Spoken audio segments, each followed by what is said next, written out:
क्या आपने किसी शिव के शिवलिंग पे खुद जल अभिषेक होते देखा है? क्या किसी तालाब में कई गेंडा माल जो धन है वह छुपने की बात के रहस्य को देखा है?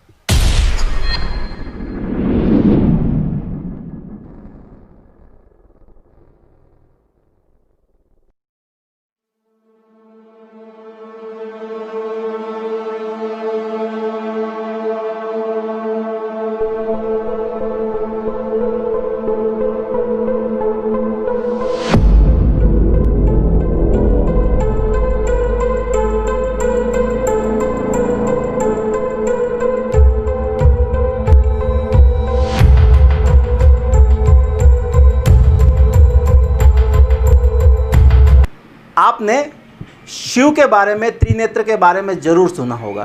क्या आपने शिवलिंग के ऊपर जनोई धारण करते हुए देखा है?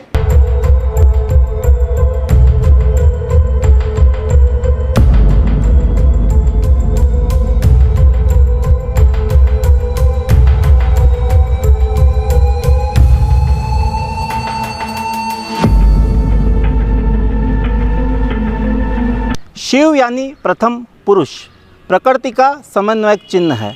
शिव के साथ शंकर भी जोड़ा जाता है, इसीलिए भक्त उसे शिव शंकर भोलेनाथ भी कहते हैं।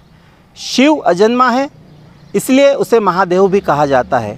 शिव के 108 नाम हैं, इसीलिए पूरे ब्रह्मांड में उसे महादेव के साथ परम पूजनीय भी माना जाता है। शिव की महिमा के साथ में हम आज अतुल्य भारत के झाबुआ जिला जो कि वनवासी क्षेत्र है उसमें भगोर और साथ ही फूर तालाब के शिव मंदिर के दर्शन श्रावण सोमवार के तीसरे सोमवार में आपको करवाएंगे। सनातन धर्म में त्रिदेव में से एक भगवान शिव भी हैं। ऐसे भगवान भोलेनाथ के भारत में अनेक धर्म स्थल बने हैं जिनको लेकर अलग अलग इतिहास और मान्यता जुड़ी हुई है। लेकिन भारत में कुछ मंदिर ऐसे भी हैं जिनके बारे में लोग बहुत कम ही जानते हैं। देश भर में जहां भगवान शिव के अनेक मंदिर बने हैं, वहीं आज भी कुछ ऐसे रहस्यमय मंदिर मौजूद हैं जिनके तथ्यों को जानकर लोग हैरान हो सकते हैं। आज हम बात कर रहे हैं ऐसे ही मंदिर की जिसके बारे में तो लोग बहुत कम जानते और सुना भी होगा, लेकिन इसकी धार्मिक मान्यता काफ़ी ज़्यादा है। मान्यता है कि यह मंदिर जहां प्रकट हुआ था और जहां से विराजे भोलेनाथ भक्तों के हर मनोकामनाएं पूरी करते हैं। दरअसल ग्राम भगोर के भंगोर ऋषि जो कि तपस्या की स्थली रहा है, इस गांव में आदिवासी समाज के पारंपरिक और उन्माद के पर्व भगोरिये की शुरुआत भी हुई है। जानकारों के अनुसार आदिवासी समाज के लोग भव अर्थात शिव और गौरी अर्थात पार्वती के उपासक रहे हैं। इसी से भगोरिया शब्द की उत्पत्ति हुई है। प्राचीन काल में इसी मंदिर में शिव और पार्वती की भी पूजा के बाद इस पारंपरिक पर्व की शुरुआत हुआ करती थी। तब से इस प्राचीन मंदिर में पूजा का सिलसिला अनवरत चलता रहता है। श्रावण मास के दौरान यहाँ पर भक्तों की भारी भीड़ उमड़ती है। दूर दूर से कई भक्त मंदिर में पूजा करने पहुँचते हैं। सुबह से ही शिव भक्तों में रमे नजर आते हैं। दरअसल ये बेहद ही रहस्यमय शिव मंदिर मध्य प्रदेश के झाबुआ के ग्राम भगोर में स्थित है। इस मंदिर में 3 महीने स्वयं तालाब के समीप बने गुफानुमा कुंड से शिवलिंग का जल अभिषेक होता रहता है। तालाब का जो मदन तालाब है उसका वाटर लेवल ऊपर होता है, तो जो शिवलिंग बने हैं पातालेश्वर और जो पास में जो मुख्य शिवलिंग है वह स्वयं ही जलमग्न हो जाते हैं और इस जलाभिषेक का स्रोत मदन तालाब को माना गया है। इस मंदिर के आसपास और भगोर में धन कुबेर के खजाने को लेकर एक किंवदंती भी है जो हमें मंदिर के महंत ने बताई है। आप भी सुनिए। फिर सब ऐसी कहावतें हैं सब क्या।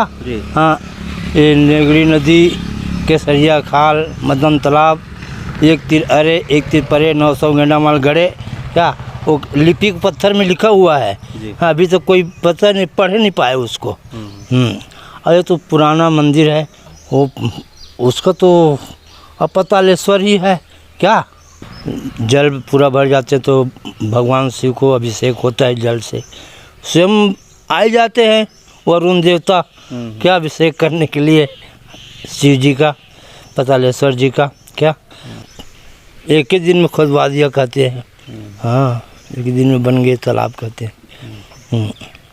कोई थे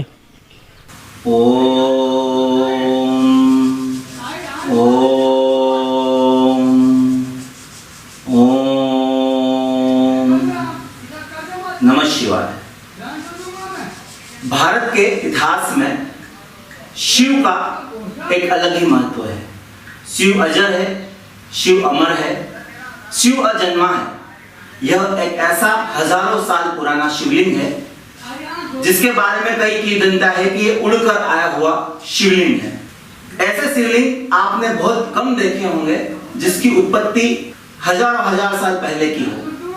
इस शिवलिंग के बारे में, जलाभिषेक के बारे में एक विशेष बात आपको बताना चाहता हूं कि पास का जो तालाब है वो खुद इस शिवलिंग का अभिषेक करने के लिए स्वयं, जब बारिश होती है, जब पानी का लेवल ऊपर आता है तो 2 कुंड यहाँ पर है, उस कुंड के साथ ही पानी का स्तर बढ़ता जाता है और ये शिवलिंग जलमग्न हो जाता है। तो इस शिव की जो कथा है, इस इतिहास है, उसके बारे में हम आपको दिखाएंगे। देखिए इस शिव की महिमा। मैं हिमाचल की बेटी, मेरा भोला बसे काशी, सारी उम्र तेरी सेवा करूंगी, सारी उम्र तेरी सेवा करूंगी, बनकर तेरी दासी।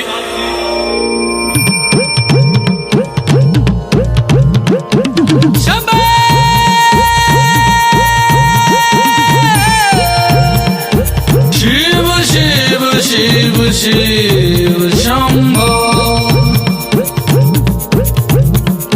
शिव शिव शिव शिव शंभो। ऐसा डमरू बजाया भोलेनाथ ने, सारा कैलाश पर्वत मगन हो गया। ऐसा डमरू बजाया। जी हाँ, हजारों साल पुराना यह शिव मंदिर जो एक अपने आप में एक इतिहास है। भारत देश की विरासत में और भारत देश के इतिहास में शिव मंदिरों का एक अपना महत्व है। भगोर के शिव मंदिर के इतिहास में इस कसारा की जो वावड़ी है, इसका भी एक अलग महत्व है। जो ये वावड़ी आप देख सकते हैं, पूरा ये जो दृश्य है, ये एक भयंकर गहरी बावड़ी है। इसका क्या इतिहास है, ये अतुल्य भारत में इसका क्या योगदान है, क्या इसकी पौराणिक गाथाएं हैं, हम इसको विस्तृत से आपको बताएंगे। यहाँ के जो महंत हैं उनके मुख्यदार थे, तो सुनिए। हमारे बीच में बाबू भगत उपस्थित हैं, वो पूरी बात बताएंगे कि क्या इतिहास है बाबा मंदिर। इन्हें भगोर से के सिराखाल पदम तलाई कसारानी वावड़ी, तो ये बहुत पुरानी है बात, मैं घनी जानता हूँ कोई नहीं। तो ये वावड़ी ये अपना माता जी है शीतला माता करने फिर वो महाकाली के मंदिर बनाई है। ऐसा डमरू बजाया भोलेनाथ ने, सारा कैलाश पर्वत मगन हो गया। सारा कैलाश पर्वत मगन हो गया, सारा कैलाश पर्वत मगन हो गया। जो वावड़ी है उसका एक फुट मार्क्स हम आपको बताते हैं कि जो पुराने ज़माने में कई ऐसे जंगली जानवर होते थे, राजा महाराजा तो इस वावड़ी का इस्तेमाल करते ही थे, और गांव के जो प्रजा है वह भी इस मीठे पानी के लिए इस कसारा वावड़ी का उपयोग करती थी। लेकिन हम आपको कुछ तस्वीरें दिखाना चाहते हैं जो हज़ारों साल पुरानी है। इसका कोई पुरातत्व विभाग का इतिहास नहीं है, लेकिन जो यहाँ के बाबा हैं उन्होंने हमको बताया कि जो फुटमार्क्स देख रहे हैं, ये जो आप पूरा ये यहाँ से देखेंगे, एक हाथी का विशालकाय पैर का जो फुटमार्क्स है वहाँ दिखाई देगा। यह एक बहुत ही शानदार चीज़ जो है हम अपने दर्शकों को दिखाना जा रहे हैं कि जो फुटमार्क्स है वो हाथी का यहाँ पर है। वो हाथी भी यहाँ पर पानी पीने के लिए आते थे। वो फुटमार्क्स इस पत्थर पे आज भी जीवित है। तो कसारा जो वावड़ी है उसका बहुत सारा इतिहास है। सारा कैलाश पर्वत मगन हो गया, सारा कैलाश पर्वत मगन हो गया। ऐसा डमरू बजाया भोलेनाथ ने, सारा कैलाश पर्वत मगन हो गया।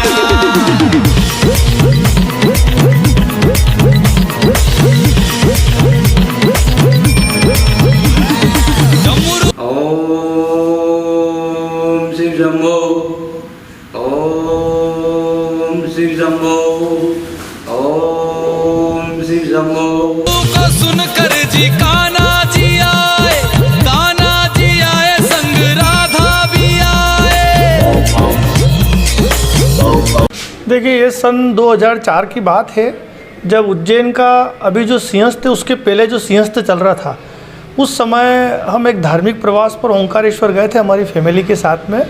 तो ओंकारेश्वर फैमिली में हम दर्शन करने के लिए जा रहे थे, तो रास्ते में मोटक्का में हम नाइट हॉल, रात्रि का समय होने के कारण हम रुक गए। तो वहाँ हम जब सोए तो रात को हमें ऐसा कुछ स्वप्न प्रतीत हुआ कि यार हम कोई बहुत बड़े शिवलिंग में, ज्योतिर्लिंग में दर्शन करने जा रहे हैं, न हमारे हाथ से भी कोई प्रतिष्ठा हो रही है, न हमें भी कोई चमत्कारी शिवलिंग मिला है, ऐसा कुछ हमें संकेत, स्वप्न संकेत हुए।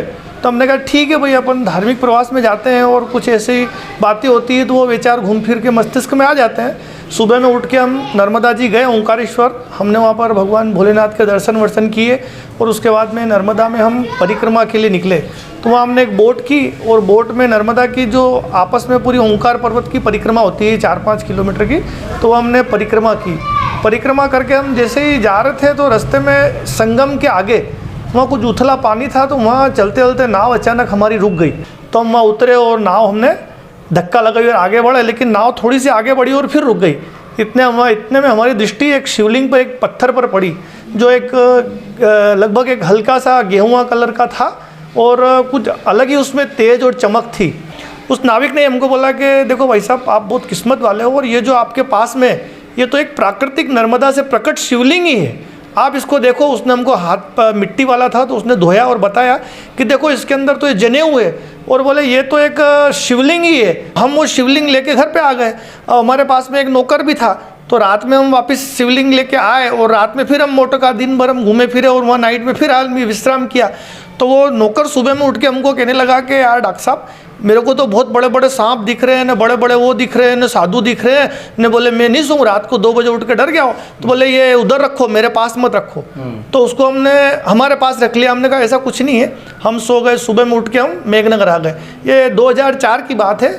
तो हम मेघनगर में आ गए। आने के बाद में हम इस शिवलिंग को हमने घर में पूजन के लिए रख दिया। अब हमारे यहाँ पूजन चलती रही, सतत 1-8 महीने तक पूजन हम करते रहे, लेकिन फिर हमें ऐसा स्वप्न पे स्वप्न से आते रहे, तो हमने उसको माइंड नहीं किया।